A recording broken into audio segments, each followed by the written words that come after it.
All right, welcome. It's February, no longer January. Crazy, time flies. Term one is long, but I feel like it moves pretty quickly. Or sorry, term two. We're in term two. All right, so just a couple of notes, right? You've got quiz 2 is open today. We'll see if I have time to give you at the end of the class. I will. I don't think so, because we need to finish chapter 3 today, and then we've got our test on Monday. So very important. Test number 1 on Monday. And what I've decided, just because this class is an online class and I'm not necessarily expecting you guys to be available exactly during the class time, so I'll just make it open. It's just going to be open all day on Monday. Okay, so open all day on Monday with an hour and 50-minute time limit. Now, I don't think it's going to take you that long, right? But that's just how long our class is, so why not? So with a 1 hour and 50-minute time limit. Okay. I'll have my ringer on. So usually my phone is always on silent. I never have my ringer on. I'll have my ringer on Monday. So if I get an email or if I get a text, so you can text or email me if you have any questions.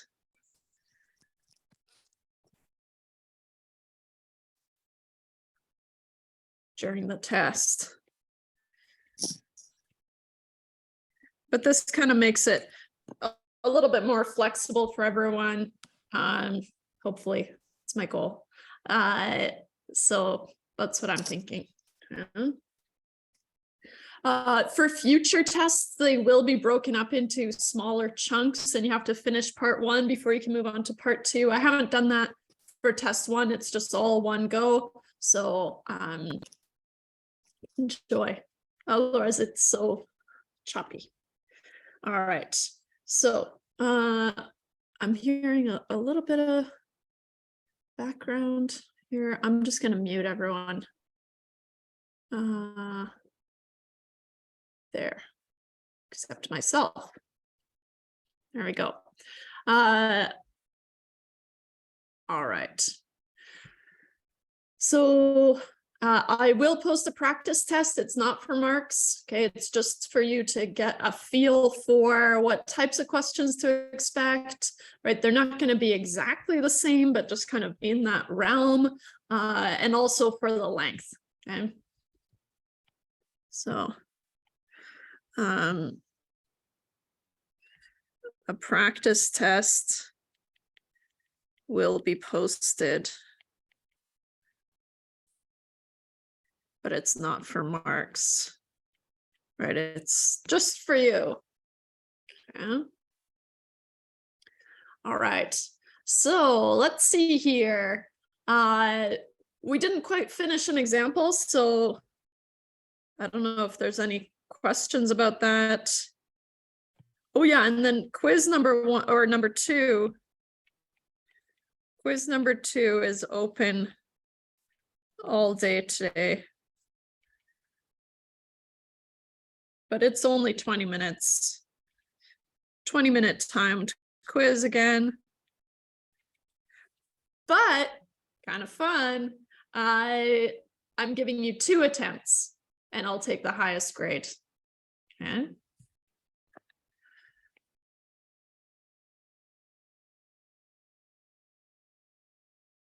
Hey, that looks like an evil smiley face. Let me try that again. Huh?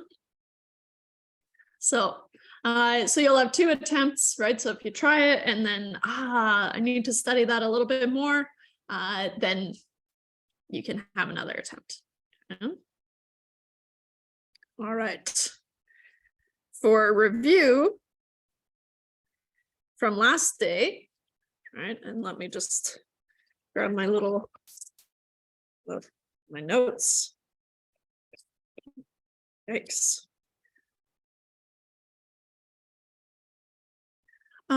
We talked about merchandising.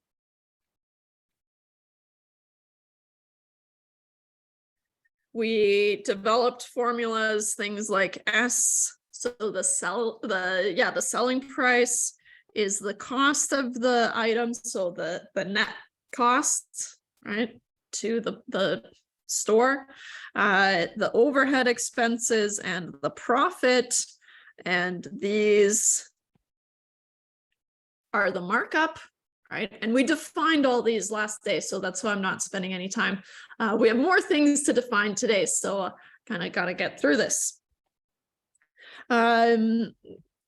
We said things like the net price is the list price times 1 minus D1 times 1 minus D2, all the way up to 1 minus DK, where we can have up to K discounts. Of course, if you only have 1 discount, then you just stop here, right? And so you really only need this one long formula, and then you can adjust it to 1 discount if you want. And then we kind of finished with markdowns, okay, which say that, okay, the reduced selling price is the original selling price times 1 minus the rate of the markdown. Okay. And this is where we were finishing last day, right? Where the rate of the markdown is the amount of the discount over the original selling price. I had to remind myself what it was.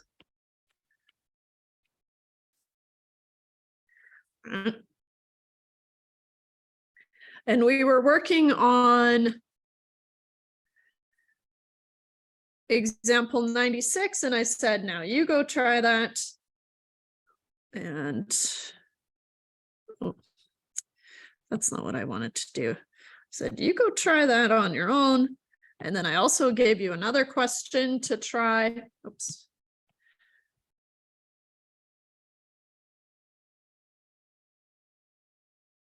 Okay. So we said, okay, well, let's just, to warm up a little bit, we'll do this one. Okay. So the reduced selling price, so the sign on a rack of sport coats reads, all prices marked down 30%. What's the regular selling price? So we want to find S of a coat marked at $100. So that's what we found. The regular selling price was $142.86.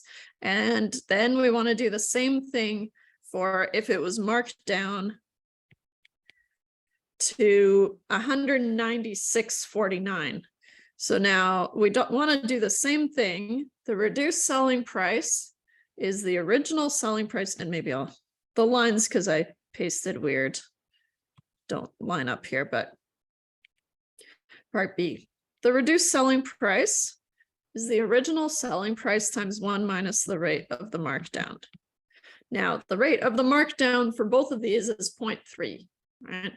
And here, we're given that the reduced selling price is $196.49, and we want to solve for S, 1 minus 0.30. So I'm going to do this in one swift move, just like I did earlier, right? 196.49 divided by 0.7, maybe 0.70, just to make it clear. 196.49 divided by 0.7, I get an original selling price of $280.70 when I do that. Okay. But that wasn't the hard one, right? The hard one that I left you with, I think, was 98. So let's do that one. Now we're only going to do, so same idea. We're only going to do A because B is exactly the same, just reverse. Okay. And then I'll just give you the answer for B, so then you can work through it on your own and try it on your own. Okay. Okay, so we have two merchants. Merchants C and D sell the same article of clothing for $69.95 and $64.95 respectively. Yeah. They both advertise that they'll match the price offered by any other store on any other product that they stock. Or any, yeah. Part A, if D's price is marked down by 20%, what discount rate must C give to match D's price? Okay, and then we do the same thing, but now what discount rate must D give to match C's price marked down by 20% during a sale? Okay, so we're going to do A, and then I'll give you the answer for B, and you can work on it on your own after class. Or maybe you've already done it. Okay. Where was I? I had all these reminders to myself. Okay, so I have merchant C and merchant D. And so, and they both have an original selling price, right? And then we want to find what? We want to find first, we want to find what the selling or the reduced selling price is for D, right? And then we'll know how C can match it, right? What rate would C need to match it, right? And so first things first, we're told that the original selling price, now here's where I'm going to get a little sneaky, because we have two things, I'm going to use subscripts to denote which group they came from. It will get a little bit messy, right? But it's ultimately just so we can keep track of where information comes from. Okay. So S, I'm going to do a subscript C. So that's the original selling price for merchant C is $69.95. And then the original selling price for merchant D is $64.95. Yeah. So for part A, we're given that the ROMDA, the rate of the markdown for D, so I'm going to write ROMDA subscript D, I told you it's going to get a little bit messy here, is 0.20. Okay. So what we first need to do is we need to find, well, what price is C matching, right? And so the reduced selling price, so the reduced selling price for D is the original sale price for D times 1 minus the rate of the markdown for, keep doing C, for D. That doesn't look like D. There. Okay. So now I'm going to find that reduced selling price. So I have $64.95 times 1 minus 0.2. So when I do that, I get, now I'm just doing it on the side because flipping back and forth for these tiny calculations is not really worth it. $64.95 times what, 0.8, right? I'm paying 80% of the price, which gives me a nicely rounded number already, $51.96. Okay. And so this is the price that C has to match. Okay. So this is the price C has to match. Math, no. match. Always thinking about math. Okay, so then what that means is the reduced selling price for C must also be 51.96. So then what I'm going to do is I'm going to say, okay, well, the reduced selling price for C is the original selling price for C times 1 minus the rate of the markdown for C. And this is our goal, right? Finding that rate of the markdown for C, right? What discount would they have to offer? Okay, so now 51.96 is the original selling price was 69.95 times 1 minus the rate of the markdown for C. Now, I'm solving for the rate of the markdown for C. There's a couple of different ways you can do it. I like to divide both sides by 69.95, slowly peeling away from that bracket. So 51.96 divided by 69.95 is 1 minus the rate of the markdown for C.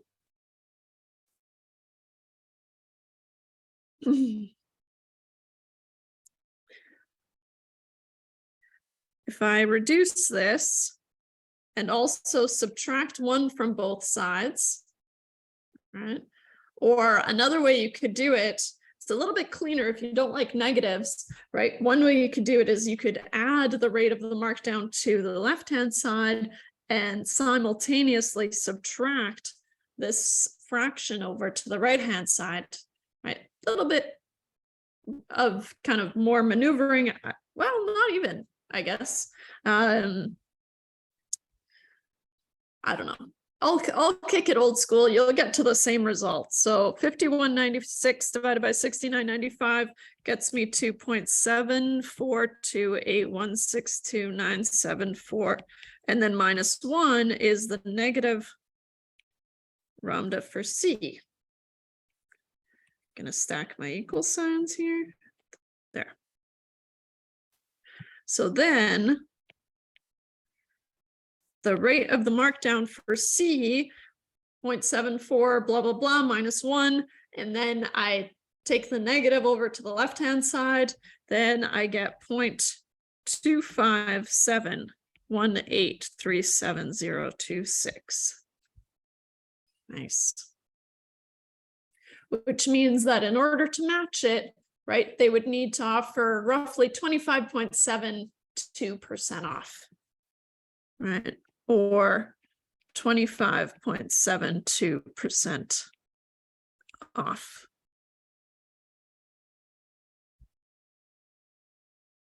You can do the same thing for part B. Notice how right now we're kind of we're not just working with one formula, right? You're plugging things into one formula and then you get the answer that you want.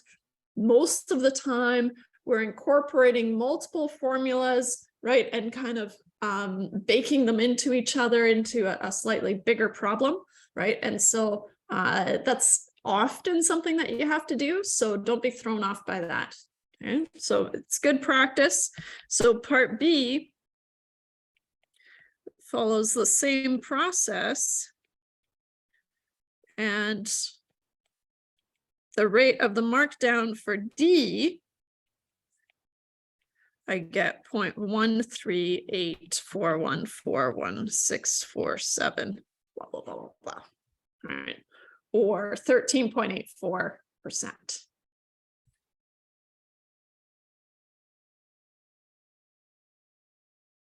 All right. Okay, so you can try that one. And you've got my guide in part A. Okay.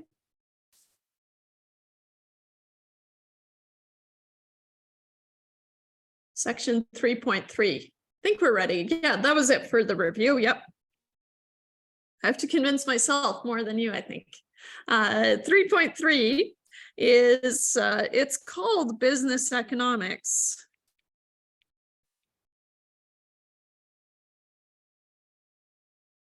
but I think on, what's it called on your formula sheet? CVP analysis. And I can never remember what the CVP stands for. Cost value price is what I usually want to say, but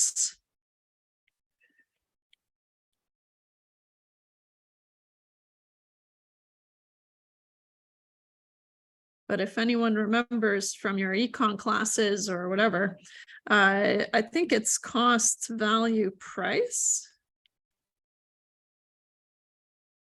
Something like that. Should look it up. I'm not going to. I'll look it up before I post the notes. I'll fix it if it's wrong. It probably is wrong. I remember, because I remember asking in class when I had an in-person class, and someone's like, that's not what it is. Okay. I'm no economist, just a statistician teaching math. No, mathematician too. All right, so more formulas. This section, right, has slightly fewer formulas, but they look a little bit weirder in my opinion.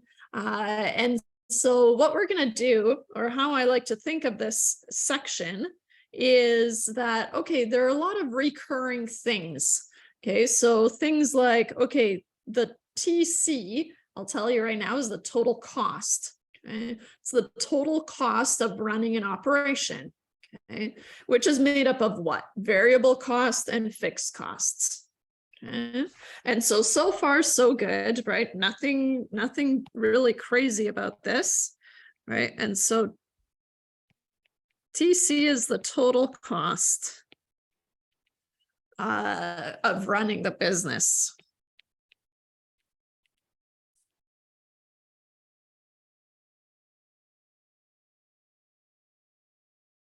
Oops.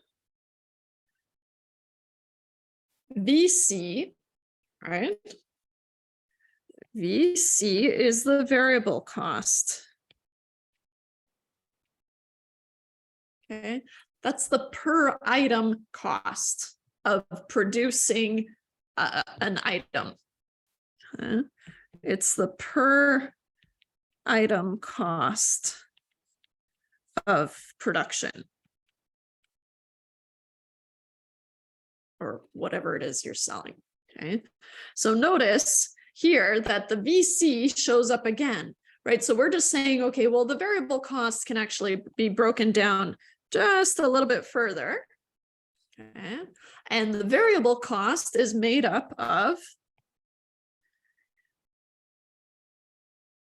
and I'm going to lump these, well, maybe I shouldn't do that. No, I should not. There. So the variable cost is C, which is the cost per unit. Okay.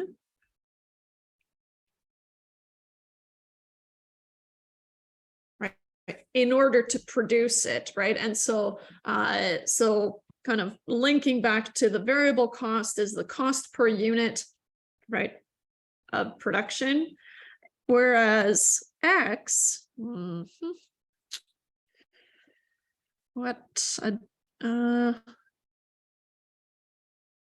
sure, X is important, and it's the one that throws people off the most, so I will use pink for that one. Usually I reserve pink for kind of the most important things, or just to spice up the page, and you'll never know which one. No, hopefully you'll know. Okay, so a lowercase x, which I like to write with a little twirl on it, just to emphasize that, okay, well, this is actually an x and not a multiplier, right? I don't use x for multipliers that often, but sometimes I do. So x is the number of units, right? The number of units sold. Number of units, oops, sold. That one's going to be really important. Okay. You also have these FC,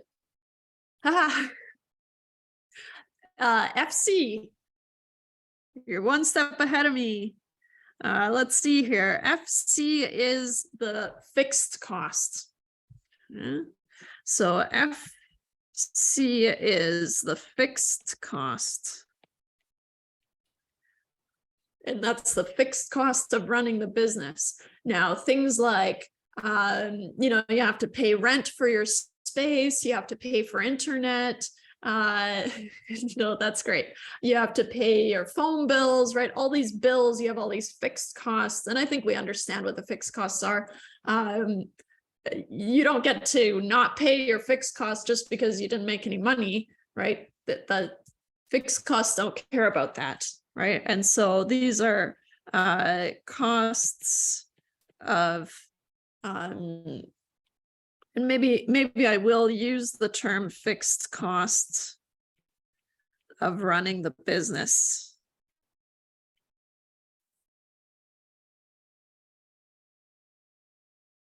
Things like machines, rent,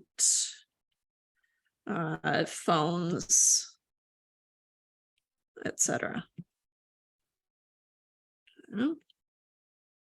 Nice. So far, in my opinion, these things are all just kind of intuitive, right? Because, all right, so we've got these total costs, which I can break into the variable cost. And if we had to figure out what the variable cost was, then you would probably just naturally go to this, right? It's the cost per item times the number of items, right? And then the fixed cost is just everything else, right? Rent and your laborers. Right. And so, so we can move over and we can talk about the total revenue, right? So we've got costs and we've got revenue. So the total revenue, I'm running out of flavors here. Never go to the second page. They're nicer colors on the second page, but I never go there. It's the total revenue.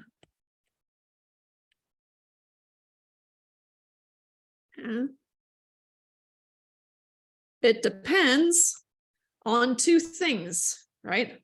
The price you charge per item and how many items you sold, right? And so notice here's that X again, right? There's a cost of producing an item or to selling an item, and then there's, you know, you get money back, right? And so here, P is the price charged per item.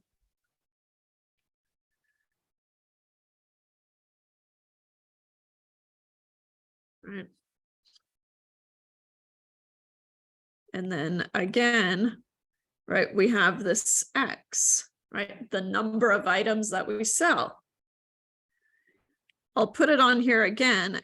X is the number of items sold.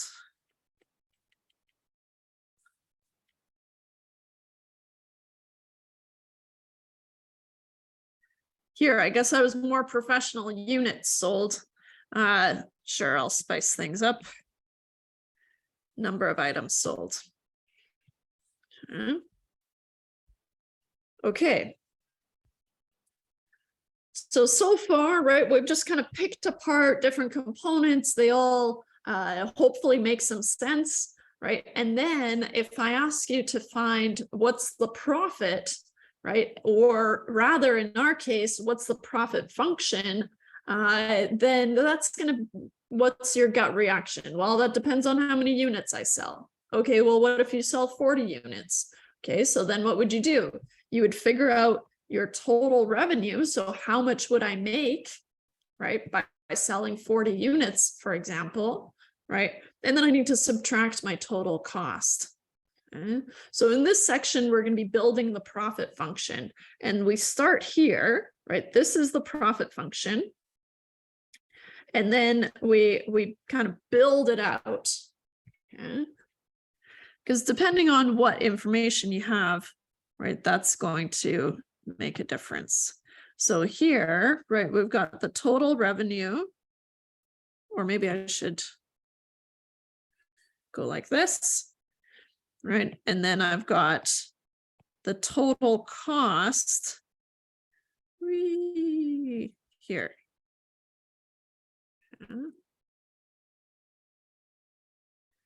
And what's a fun color?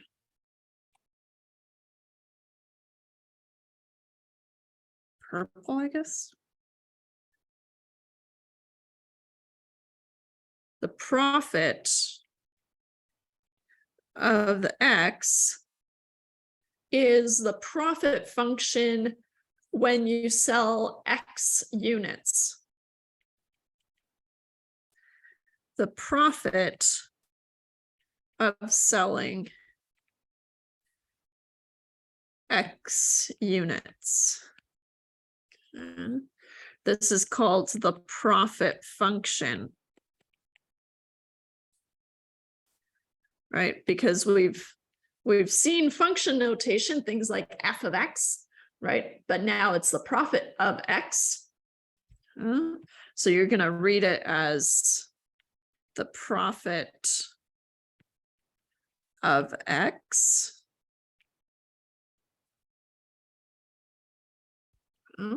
And that's going to help you, right? If you read it as the profit of X, then that'll kind of spur you along to, okay, then I need to know how many units I'm selling, and then I can calculate the profit, right? Or on the flip side, if I want to know, okay, I need to make $1,000 in profit, how many units do I need to sell? Then what are we doing? We're solving for X, right? And so today we're just going to look at those are basically the only two calculations really that we're going to be focusing on, right? We'll do some other ones that we could do, but those are the biggest ones.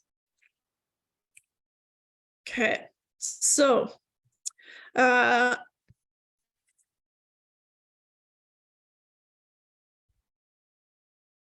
wait. That's exactly. Hey, you guys are so good. I'm used to all my online classes just kind of staying quiet and probably not doing anything. You guys are working on it. We are going to put this all into one equation. That's exactly what we're going to do. And so because you guys are working open book, right, I would probably have this equation that we're about to develop somewhere handy. It does depend on what information you have from the question, and then that will determine where to jump in this derivation. But that's exactly what we're about to do. All right, so here we go. So in this section, we will develop profit functions, and use them to solve for X given some amount of profit, some desired profit, and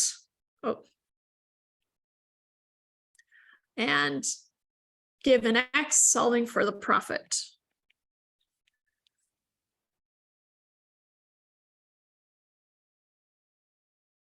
So that's what we're going to be doing. Okay.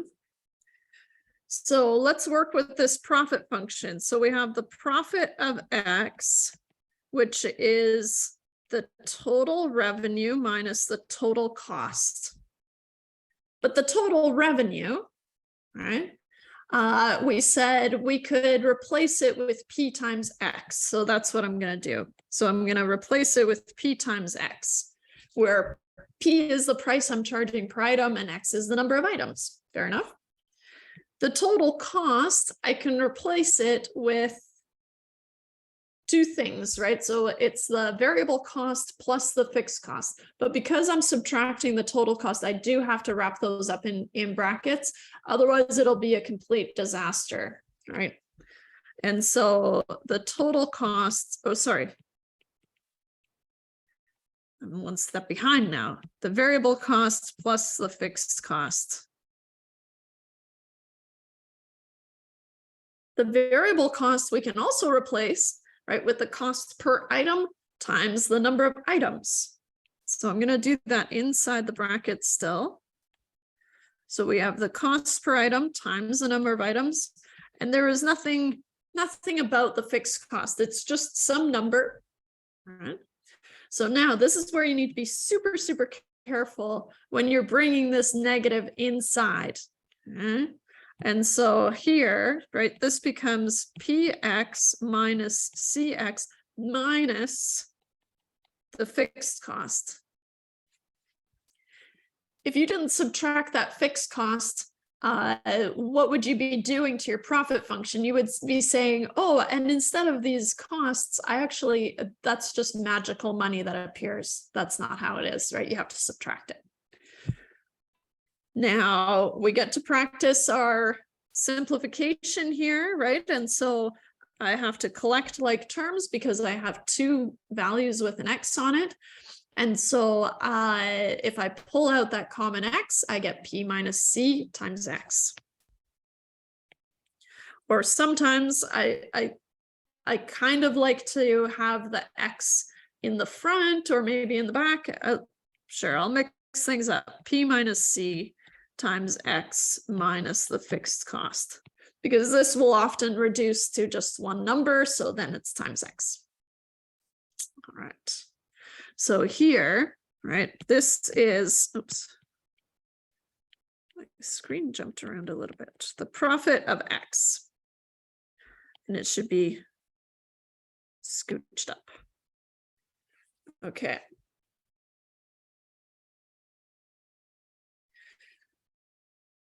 So this is not on your formula sheet, but it might be worth adding. Okay. So, right, because this is where we want to get to every time, or almost every time. There's some rare instances where maybe you have the total cost as one value, right? Then you might want to jump in up here, for example. But as you get more familiar with this derivation, then you can kind of get there pretty quickly. Okay. So here, just as a note, not on your formula sheet,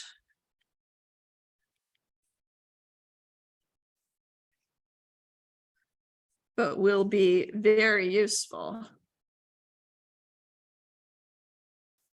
Intent. Okay. So, I posted some examples, and the first one is going to help us get warmed up with using this profit function and developing this profit function.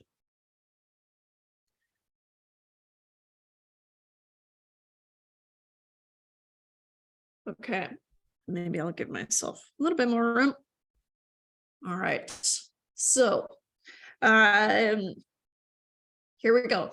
Nothing to it but to do it, right? Here we go. Source Graphics charges $750 to design logos for companies. Okay. Because it's our first time, right? Let's read through it and then we'll go back over it and just kind of pull out all the information that we're given. Right? The graphic designer takes 10 hours for each logo and charges $35 per hour. Additionally, the equipment needed to create these logos costs the company a one-time fee of $10,000. So first thing we want to do is, what is the profit function for Source Graphics? So we want to find the profit function. Okay. And so let's see here. Can't remember what colors I used. The $750 is what they charge per logo, right? And so that's going to be your P, right?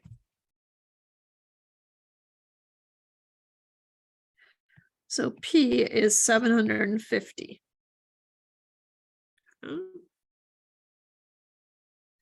The cost per logo, right, is 10 hours at $35 per hour, which means that it's really a $350 cost per logo. Okay. And so I am going to make that jump because I think we're all pretty familiar with that kind of math, right? And so C is 350, oops, just went to 35 times 10, which is 350. Okay. And then there was a one-time cost, so a fixed cost of $10,000. Right? Without any more information, that's what we're going to build our profit function of. Okay, we're using. So here, the fixed cost is $10,000. Okay.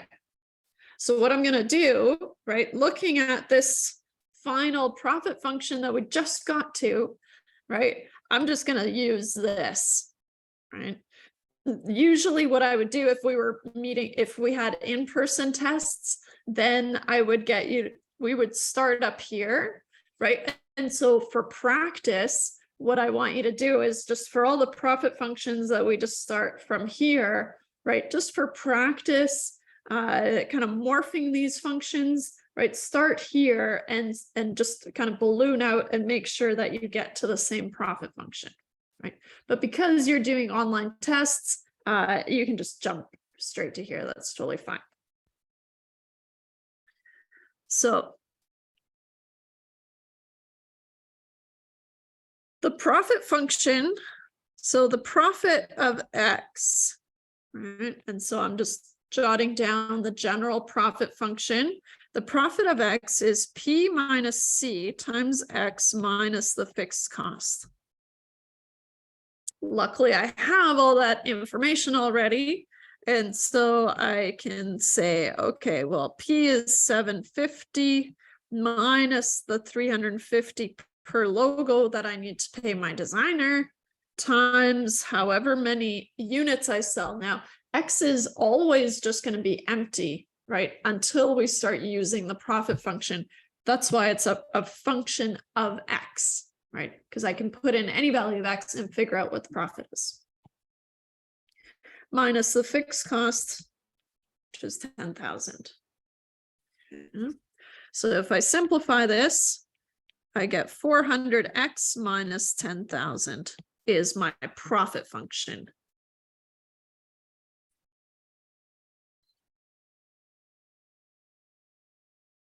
Which was all I wanted to do in part A. In part B, right, now we want to calculate the profit that results from designing 10 logos.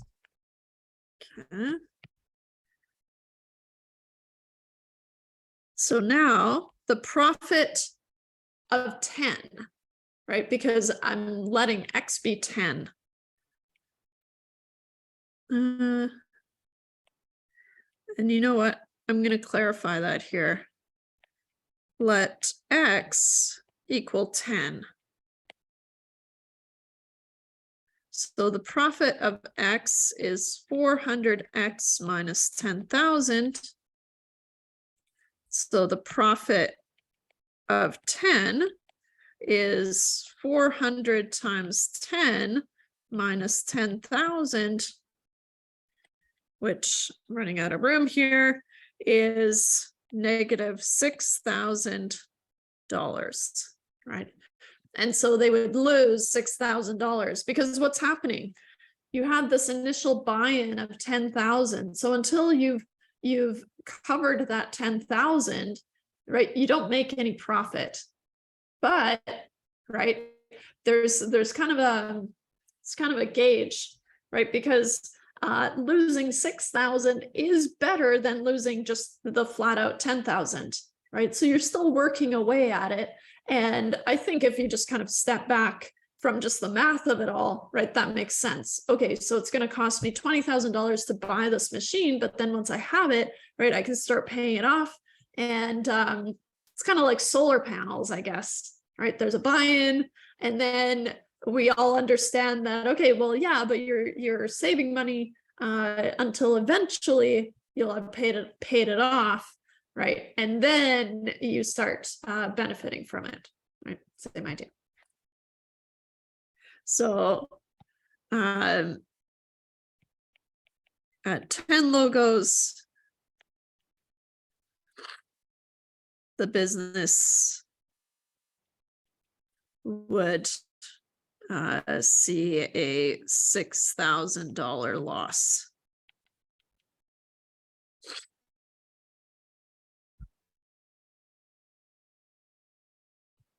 Okay.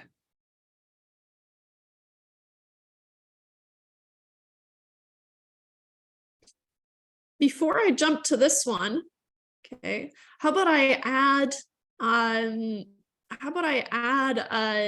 a subsection here? Okay, so what I'm gonna do is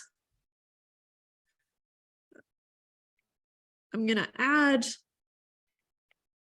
and maybe I'll say adding this part.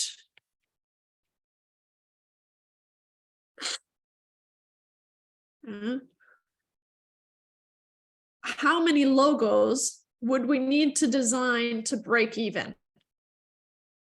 Okay. So how many logos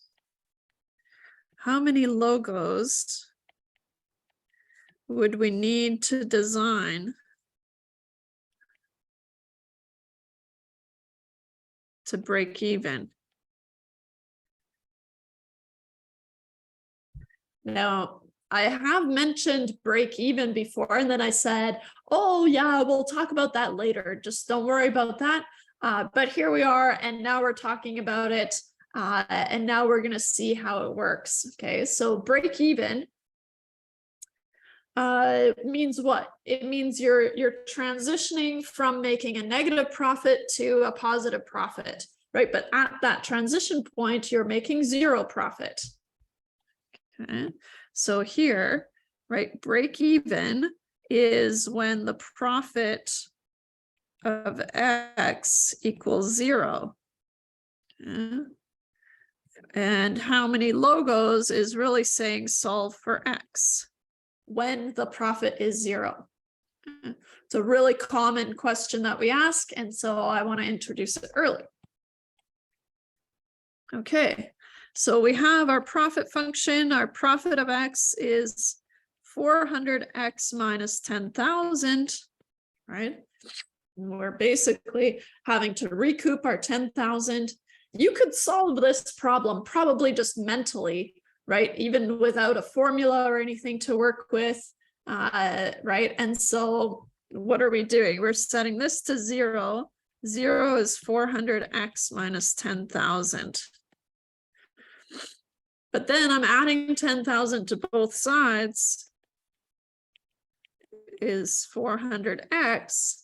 So X would be 10,000 divided by 400, which is where our brains go naturally, right? Oh, if I need to make sure that I cover 10,000 and overall I'm bringing home 400 per unit, right? Then I can take 10,000 divided by 400. And I can get, let's see here, 10,000 divided by 400. I get a nice even 25 logos to break even. Makes sense. At 10 logos, we were still seeing a loss of $6,000.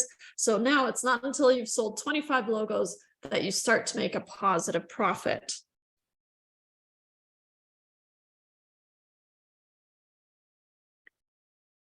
Kind of more interesting, right, is, okay, well, now how about we do the same thing, but I want to make 8,000 in profit, right? How many logos do I have to sell then?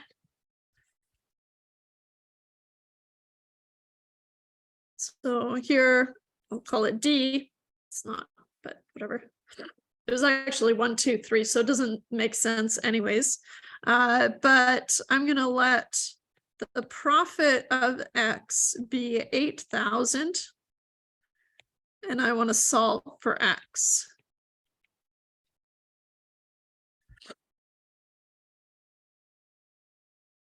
So the profit of X was 400 X minus 10,000. Now I'm going to force that profit to be 8,000. 400 X minus 10,000. Add 10,000 to both sides. Get 18,000. 400 X. X is 18,000 divided by 400. Putting me at 45 logos.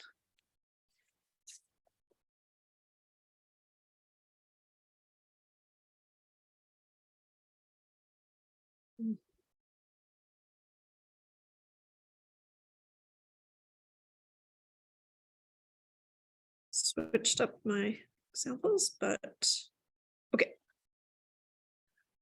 All right. So, and I did post chapter the textbook questions from chapter 3, so you'll have lots to practice with as well. And there's assignment 4 and the practice test, so you'll have lots of practice. But how about another example?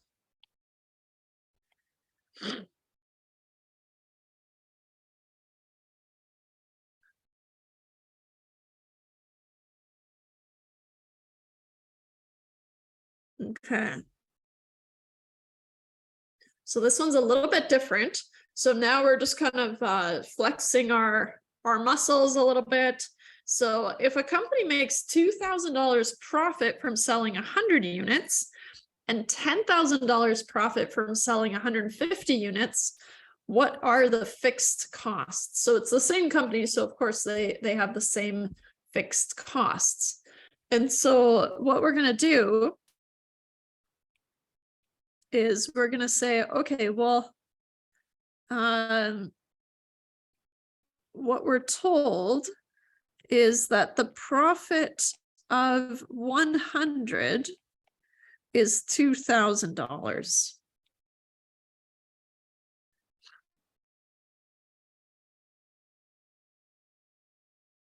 And we're told that the profit of 150 units is 10,000. And we want to know the fixed cost. Now, I want to give you just a moment to try to work on this on your own, right? Because you have all those components, and then we'll do it together.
Okay.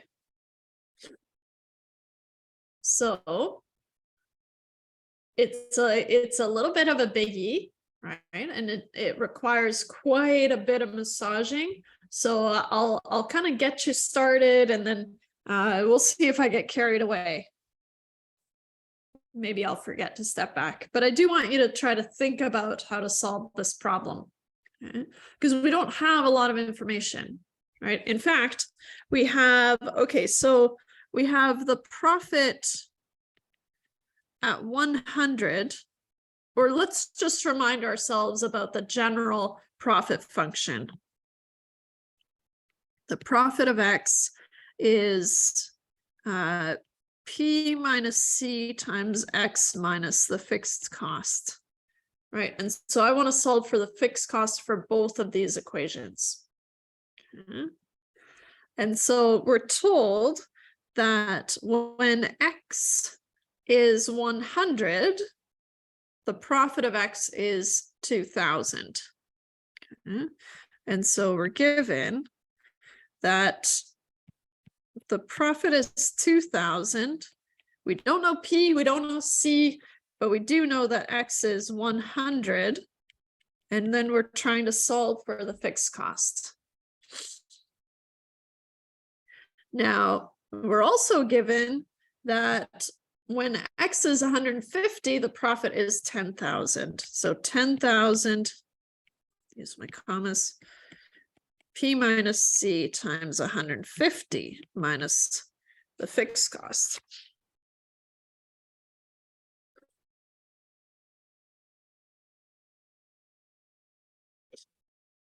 Okay. So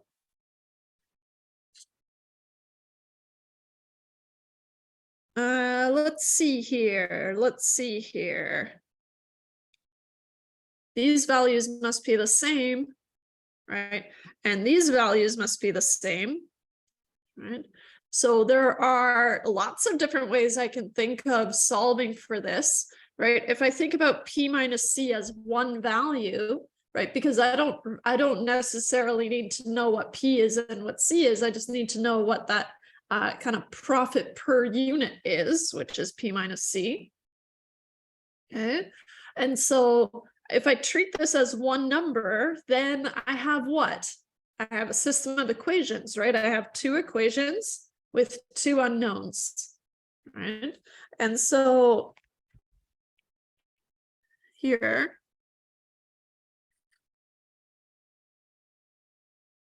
if we treat P minus C as one number, it's not a number, it's a variable, but kind of helps to think of it as a number, right? I really mean one variable. We can solve this as a system of equations. Solve this as a system of equations.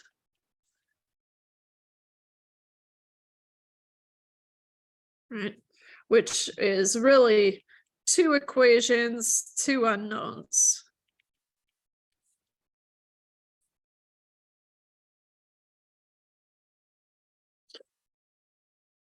There are other ways you can solve it, right? And so if you've gone down a different path, okay, I just want to say here, note, there are many ways to solve this.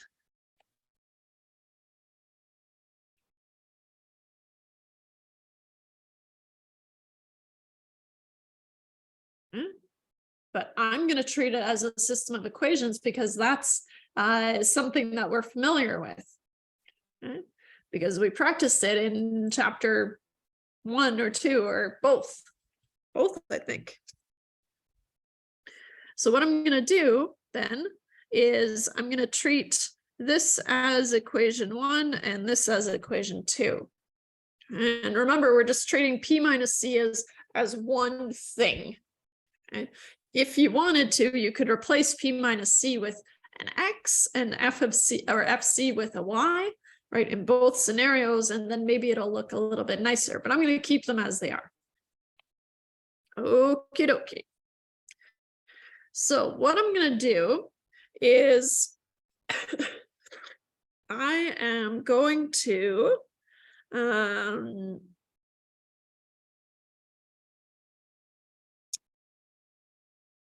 I'm going to solve for, like I said, there's many different ways, and I'm just trying to land on which one I actually want to do. I'm going to solve it as a system of equations, but how about I set both of them equal to FC? Yeah. And so maybe I'll say part one. Solve for the fixed cost in one. So I have 2,000, I'll just write it out so I don't have to scroll up anymore. P minus C times 100 minus FC. I'm going to add FC to both sides, and then I'm going to subtract 2,000. And so I get FC is P minus C times 100 minus 2,000.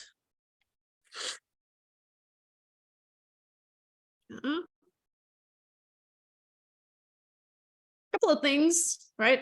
Maybe I'll just do it how we were doing it when we were solving equations, right? What's the method that I'm kind of toying with is also solving for FC in 2 and then setting them equal to each other, right? Because if I've been able to solve for FC in both, then I can just put them together. But I'm not going to do that. I'm going to substitute because that's how we were doing it. Step 2, substitute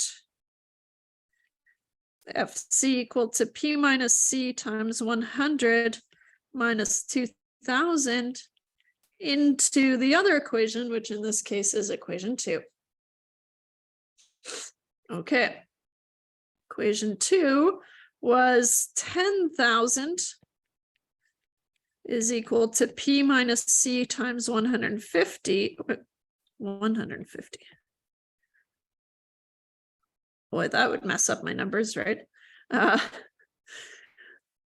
Minus the fixed cost, but that's where I need to substitute in what I solved for before. So here, so now I get minus, I'm going to put square brackets around it because it's a lot of information here. P minus capital C times 100 minus 2,000.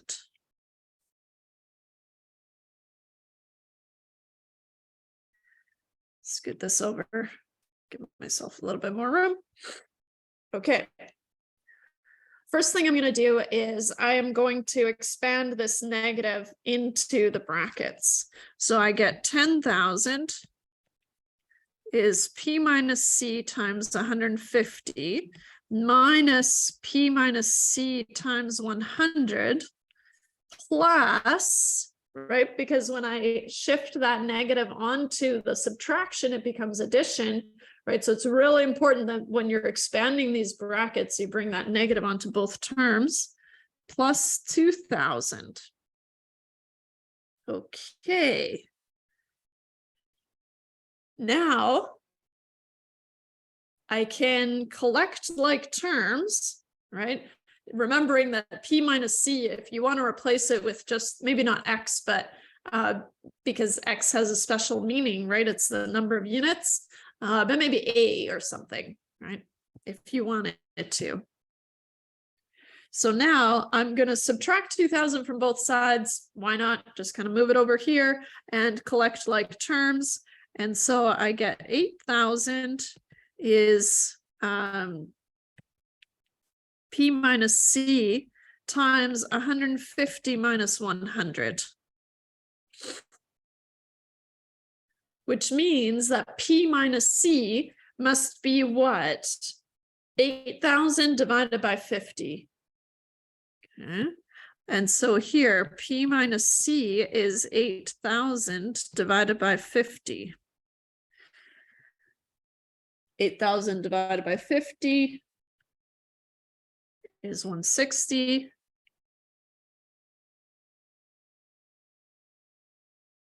Okay, we're getting somewhere.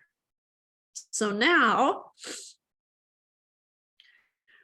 I can use this, right? Because this is P minus C. This is 160 for both of these equations. right? But because I solved for the fixed cost from equation 1, so now step 3 is substitute P minus C equal to 160 into this one here, right? The whole thing. And maybe I'll just copy it so I don't miss it. Copy.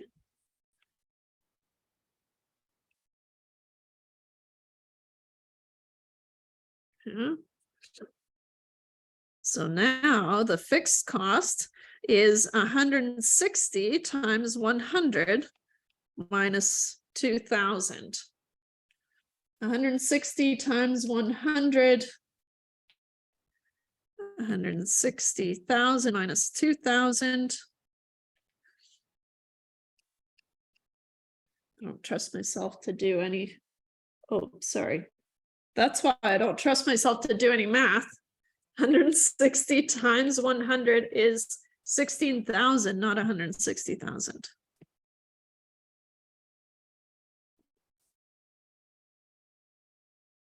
There, that's better. So then the fixed cost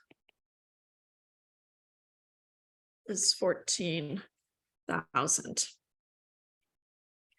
Just to check your work, right? This has to be true in the other equation as well, right? And so what I'm going to do is we can now check our work.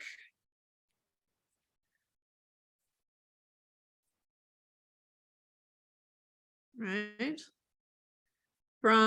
Since I started with equation 1 here, I'm going to do it into equation 2.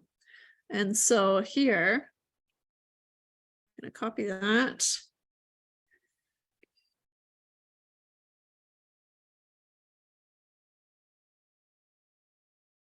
So here I'm going to change out 160, right? That was the P minus C amount.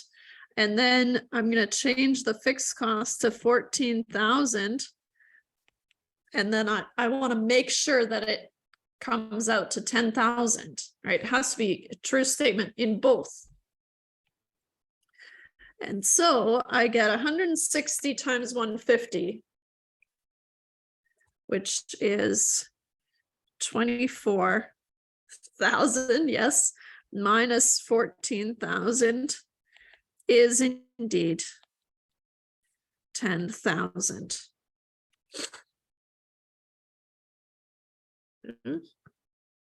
So that's just to check your work. So therefore, the fixed costs are 14,000, and it didn't ask for it, and P minus C, we don't know what the individual components are, but P minus C is 160. Phew.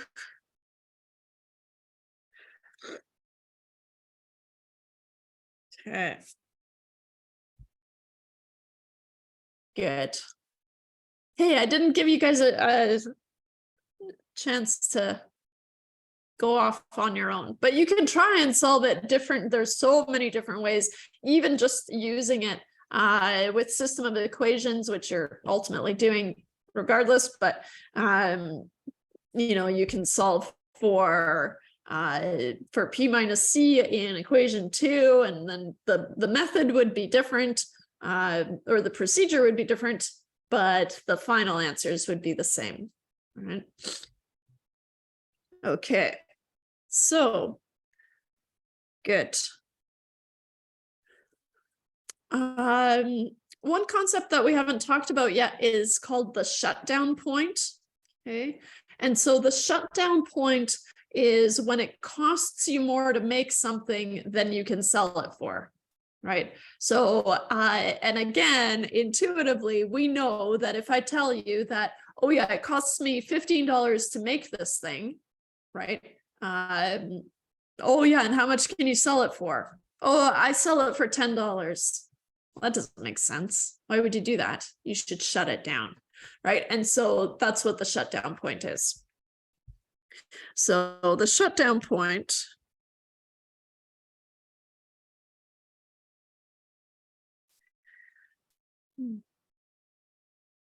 is just kind of in words, right? The point where a firm is better off not producing anything at all. Where a firm is better off not producing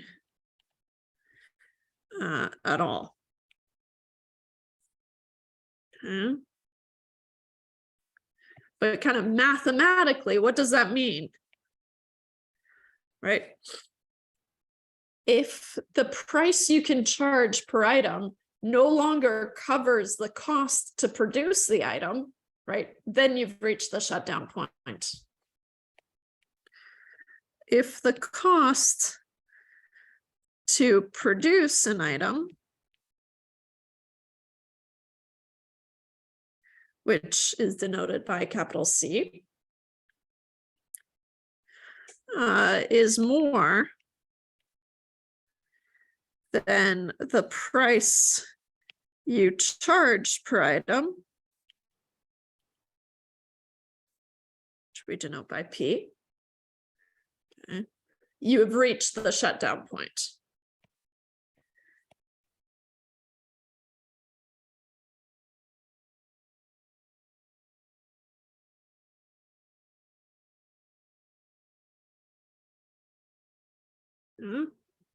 So in terms of our profit function, the profit of X is, and I should use the same order that I was, P minus C times X minus the fixed cost.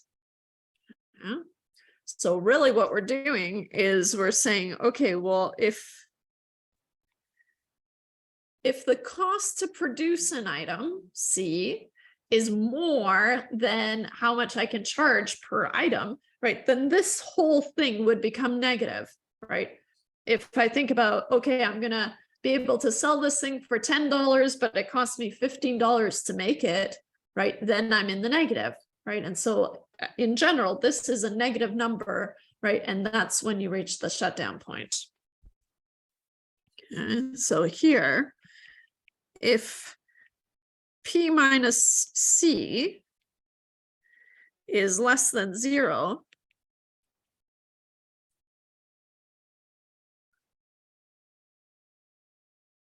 we have reached the shutdown point.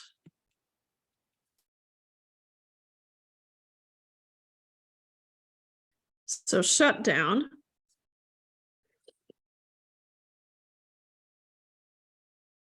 oops. So shutdown, or the shutdown point rather, is when P minus C is less than 0. Right? No one really likes inequalities, and we're not going to use them a ton, but sometimes they're useful, right? And so we can use, most of the time, we can treat an inequality as if it's an equal sign, unless we're multiplying or dividing by negative. But if that's something that we're going to be doing, then I will warn you about that. So here, for now, you can just treat it as if it's an equal sign. And so what can I do? I can say, okay, well, or I can rewrite this as P is less than C, which we got to kind of intuitively, right? And so that's the shutdown point. When the price I can charge per item is less than what it costs to make the item, then I should not do it anymore. Right. And so here, just a quick note for terminology, P minus C is called the contribution margin. I mention that because sometimes the assignment questions or the test questions will talk about the contribution margin. Okay. So P minus C is called the contribution margin.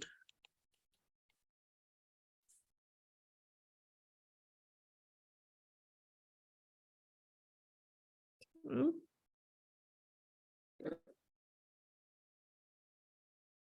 have a look at an example.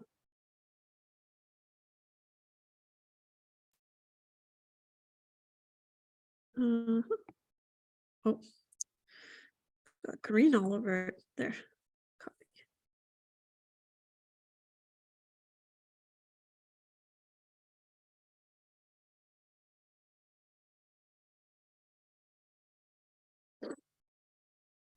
A firm's profit is given by this profit function. Okay.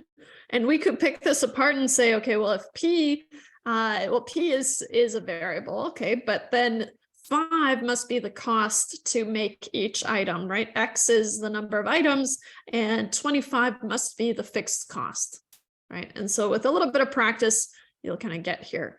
Usually I write profit of X. Sometimes these questions get a little sloppy and they drop the of X. Sometimes I get sloppy and I drop the of X, but it should be there. Okay, so we have this profit function. It's been given to us now. At what market price does the firm shut down? Okay, and so here,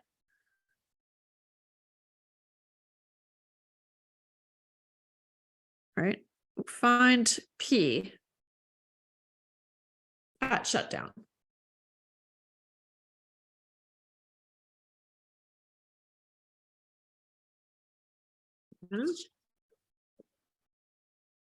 So we have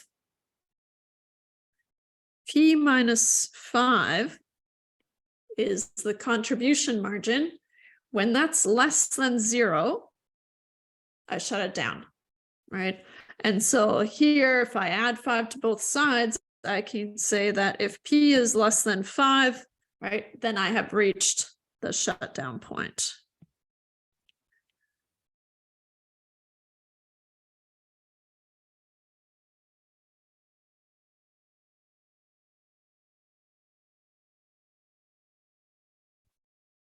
Okay, good. So that's kind of part 1 of the question. So now, if the price, right, if the price I can charge per item is $1 above shutdown, okay, and the quantity produced is 25, how much profit is made? Okay, so now I'm going to let P be 5 plus 1, right? 1 above shutdown. Shutdown is at 5, right? It's less than 5, but let's just put it at the bottom, right? 5, or I guess at the top, right? And so the shutdown point, it is P less than 5, but usually we just say at 5. Okay. And so now $1 above shutdown puts me at a price of 6. Okay. And we're told that the quantity produced is 25. Okay, so here maybe so P is 5 plus 6, and X is 25. Okay. And we want to find the profit.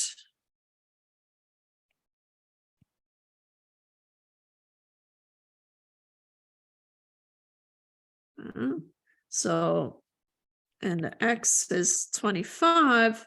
Now I'm going to write out the profit, and I'm going to write it of X just to be proper here. Profit of X is P minus 5, just in general, times X minus 25. So now I want to solve for the profit at 25. So the profit of 25 is 6 minus 5 times 25 minus 25. Dun, dun, dun. It's a lot of math for not a lot of, right?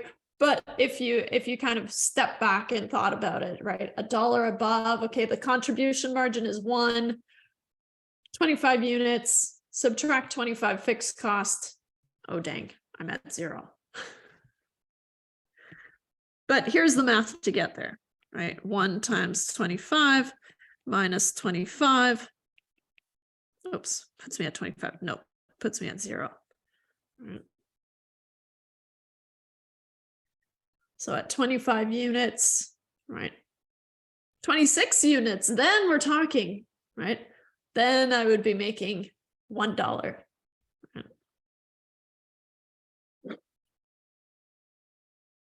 Okay.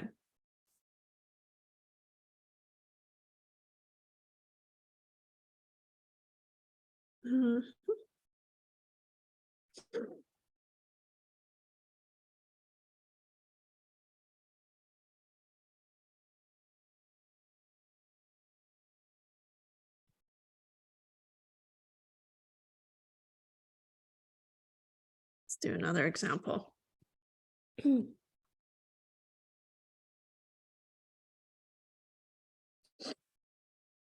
Okay. Labatt's Brewery spends 42 cents to brew a can of beer. The fixed costs associated with producing beer are $450,000. It doesn't really say, but let's just take it at face value. It's just the fixed cost, right? It doesn't say per year, per day, or anything like that. It should, but it doesn't. So we just take it at the fixed costs. Okay. And then the going price for a can of beer is $1.25. So let's just see what we have been given here. So the cost to brew a can of beer is 0.42. So 42 cents. And that depends on how many cans you brew, right? And then we're given that the fixed cost is 450,000. And the price that we can charge per beer is $1.25. Okay. Good.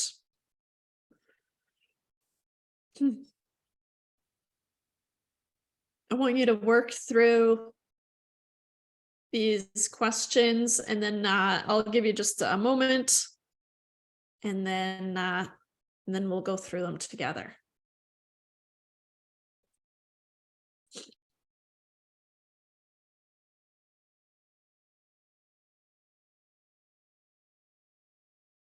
I guess I could read the questions. What is the profit function? And then you want to find what's the profit by selling 10 million cans of beer? And then what price would we need to be at per beer can to shut down production?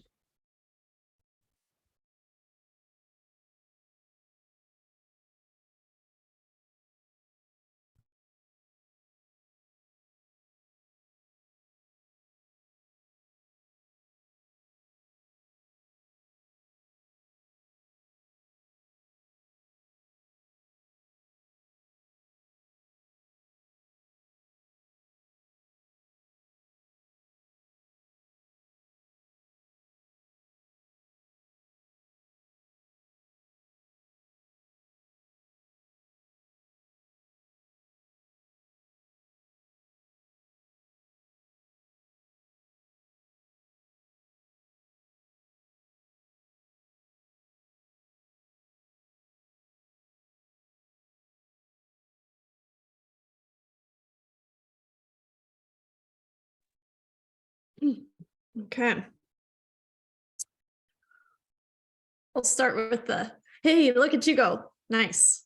So I'm ready to start with the profit function.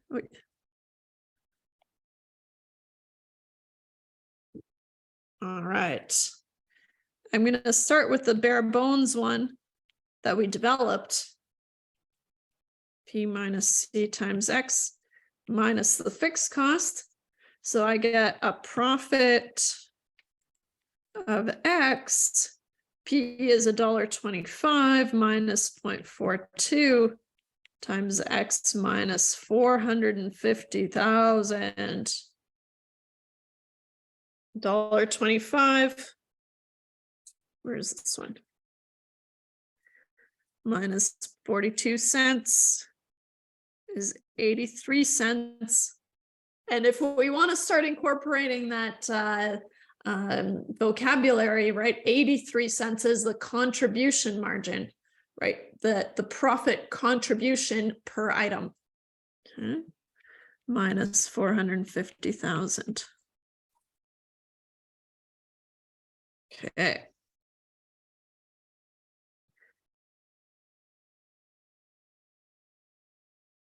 That was part A. What's the profit earned by selling 10 million cans of beer? So now I'm going to use X is 10 million. So B says let X be 10 million. 1, 2, 3, 1, 2, 3. Wait.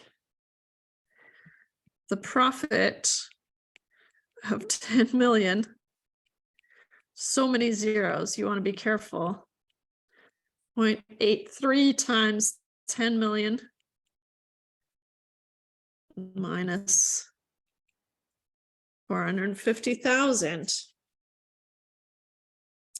Okay. I get 8.3 million, so 8,300,000 minus 450,000. Putting me at $7,850,000 in profit. Hey, it's not sounding too bad. The $450,000 fixed cost was a little ouchy. But you also had to sell 10 million cans of beer, which is quite a bit. So I don't know. Okay. Thanks. Good. What does the price need to drop to in order for Labatt's to shut down production? Right, so right now it's at $1.25, but what would that need to drop to in order to shut it down? Right.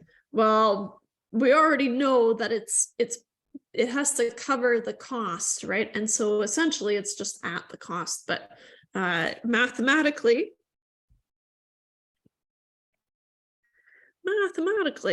we want to find what is the shutdown point.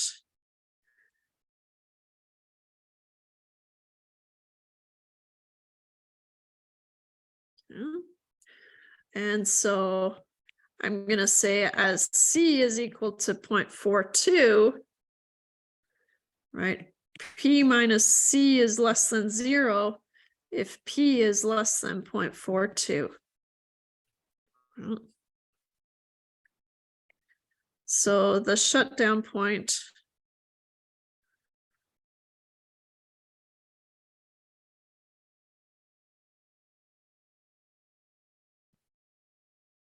is P equal to 0.42 or P less than 0.42.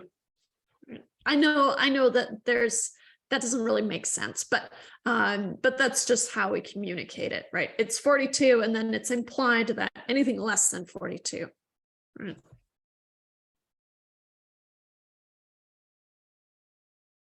Technically, you could have less than or equal to here, but too much.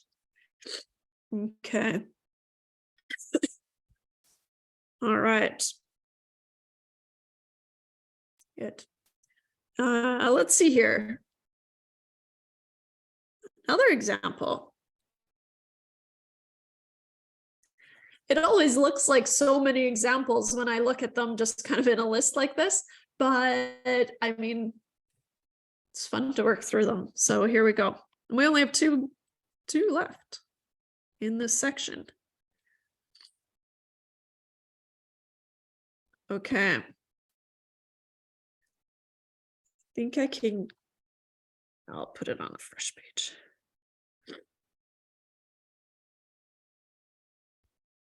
So here's kind of information given in a different way, right? But we're still working with the profit function. And so suppose the price of a good is $25 and the total costs are given by 85 plus 24 times X. What's the break-even level of output? So here, right, we're given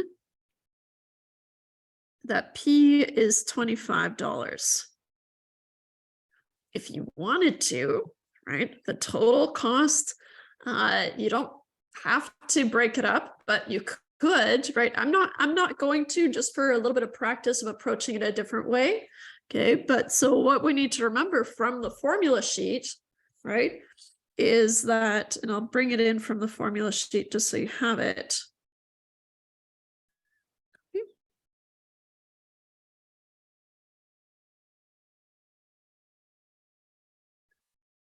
The profit of X is the total revenue minus the total cost. So this is one of those instances where it might be easier to just jump in earlier in the derivation. Okay. And so the profit of X, because I want to find what's the break-even level of output, right? But that's that P minus C chunk, that contribution margin. So I'm going to massage my profit function until I have that P minus C. And maybe this down here. The total revenue, I can replace it with P times X, where P times X minus the total cost. Now I'm going to plug in those values. So the profit of X is 25X minus, and then big brackets around here, because otherwise you're going to lose that negative, which is very, very important. 85 plus 24X. Okay. Could you have solved this problem here? Let's see here. Which question am I? Okay.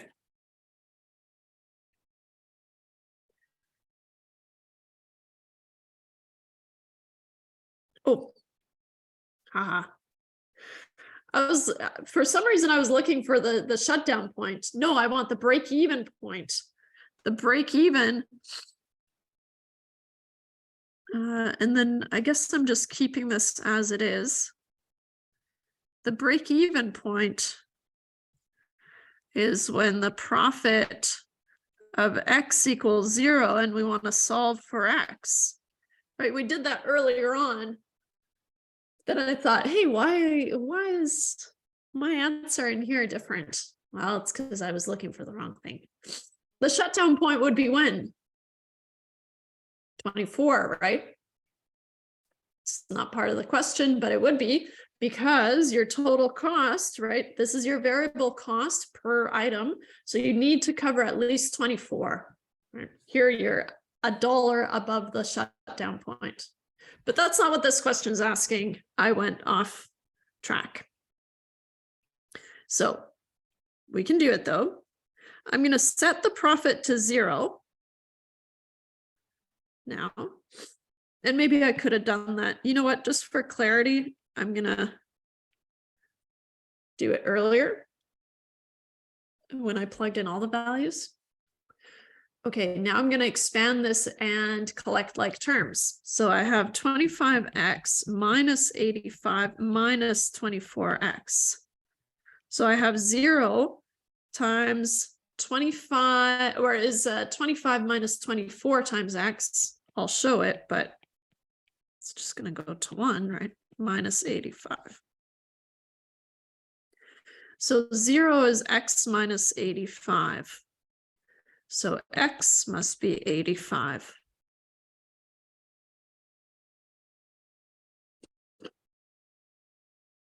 So in order to break even, we would need to sell at least 85 units.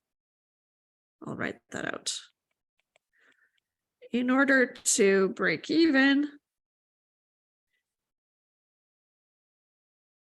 we would need to sell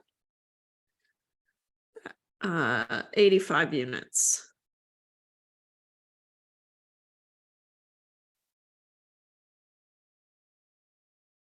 Nice.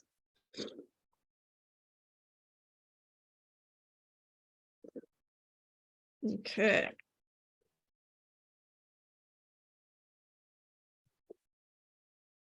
We have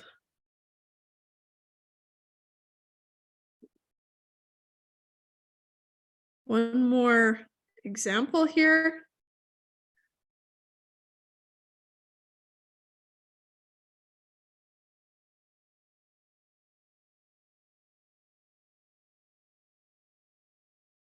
final example for this section. I was tempted to let you go and do your quiz, but I'm gonna do the example instead because I think you need a little bit more practice with this stuff. Okay. All right, so suppose it costs $75 per minute to run a television commercial during sporting events. Furthermore, you've determined that revenues from these television commercials amounts to $125 per minute they air. The total cost of creating a TV commercial is roughly $15,000. How long do you have to run your commercial in order to break even? Right. So again, we're at that break even point, right, which is where we start making a positive profit. And so we need to solve for, so we want, let's highlight what we want to solve for, right? The break-even point is the profit of X equals 0, and we want to solve for X. Now we're given that it costs $75 per minute. Okay. So the cost per minute is 75. By some magical calculation, you have figured out that the revenue that you get is $125 per minute that they air. And so what does that equate to? Well, that's going to be, oops, P is 125, right? You're basically selling each minute at 125. Okay. And then we have the fixed costs. So the total cost of creating this commercial in order to be able to run it, the fixed cost must be 15,000. Okay. First, I'm going to find the general profit function. So again, I'm going to start at that one that we developed in the beginning, P minus C times X minus the fixed cost. I'm going to force the profit to be 0. P is 125 minus the cost is 75 per unit. And I'm trying to solve for X, right? What X makes the profit 0? Minus 15,000.